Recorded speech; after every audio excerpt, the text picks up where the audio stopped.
Hello everybody, this is Gareth Coon Speaks back here with another video. I'd like you to hit the subscribe bar, give me a thumbs up if you like the video, or hit the notification bell to be notified when I post my next post. Or otherwise you can donate to my ministry and the charities that I support at garethcahoon3@gmail.com on PayPal. This one here is captioned Iran, the Goliath of our times. Nobody likes a bully, but few have the courage to take him out. On the world stage, Iran encapsulates that all too familiar image of the schoolyard bully demanding your lunch money by using the threat of his clenched fist, hand it over or get punched. Sadly, most kids fear the bully, believing they don't have what it takes to defend themselves. Instead, they allow the obnoxious jerk to get away with taking what doesn't belong to him. This is Iran, using the international waterway of the Strait of Hormuz to enrich themselves despite not being their personal property, but who will fight the bully, armed with drones, missiles, and soon enough nukes. Zeev Klein, editor of the Jerusalem Post, addresses this in his article, The Silent Moderate Majority Must Find Its Voice. It was at the recent Washington, D.C. conference where he had an opportunity to speak to a wide range of individuals, everyone from moderate Arabs to liberal Jews to residents of countries who have no relations with Israel. Each one of them expressed their sincere hope to see Iran, the bully, taken down by the United States.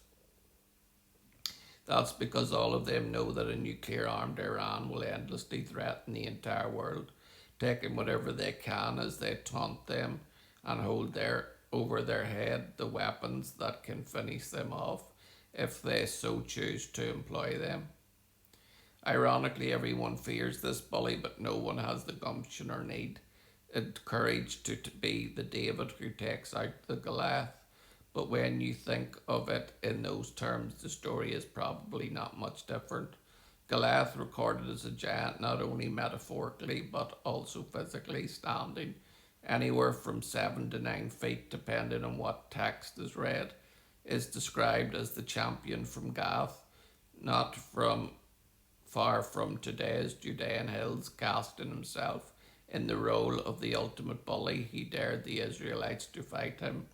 Decked out in the finest battle gear, his helmet, coat, leg armour, and javelin, all made of bronze, must have been a fearsome sight to behold, making him all the more a dreadful figure.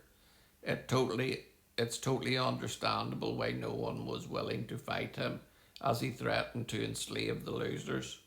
It wasn't until a young and small shepherd boy named David, the least likely candidate to do the job, wandered onto the scene with food for his brothers, that the unimaginable begins to unfold. Barely able to take in the mocking taunts he was hurling, it mystified David how such a disgraceful bully could be permitted to humiliate and intimidate the children of Israel, calling him to ask, "Who is this uncircumcised Philistine that he should defy the armies of the living God?" And there you have it, the courage and moral clarity needed to see the battle in its spiritual context, placing it in the right perspective of winners and losers. This was really all it took for David, knowing that the God he served was greater than this giant of a man who supposed his power was unbeatable. We all know how the story ends. David, who seemed the least prepared, lacking the heavy armour relied upon by the king, refuses to be shielded, knowing that he would be divinely protected, equipped with 5 smooth stones.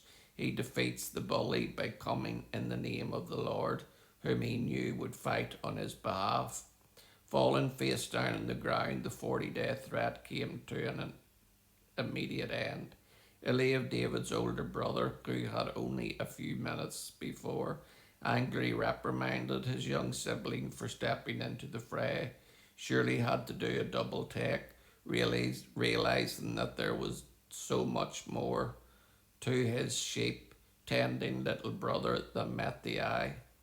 While we can find a lot of similarities in this biblical account recorded in 1 Samuel 17 to the world events today, the role of David, the youngest and the weakest, has to represent Israel, the unlikeliest of all candidates to take out the bully known as Iran.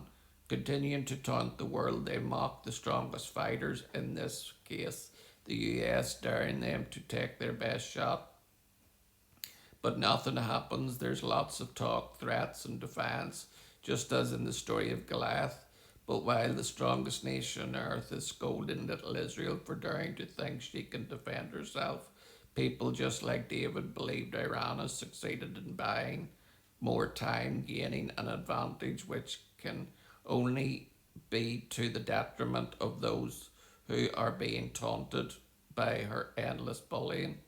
It might be good for the tiny nation of Israel to look back at her history at this moment in time, recognizing that her maker is the dreaded warrior who leads the battle, as then he will grant the victory which can and must be seized by the descendants who are still God's chosen.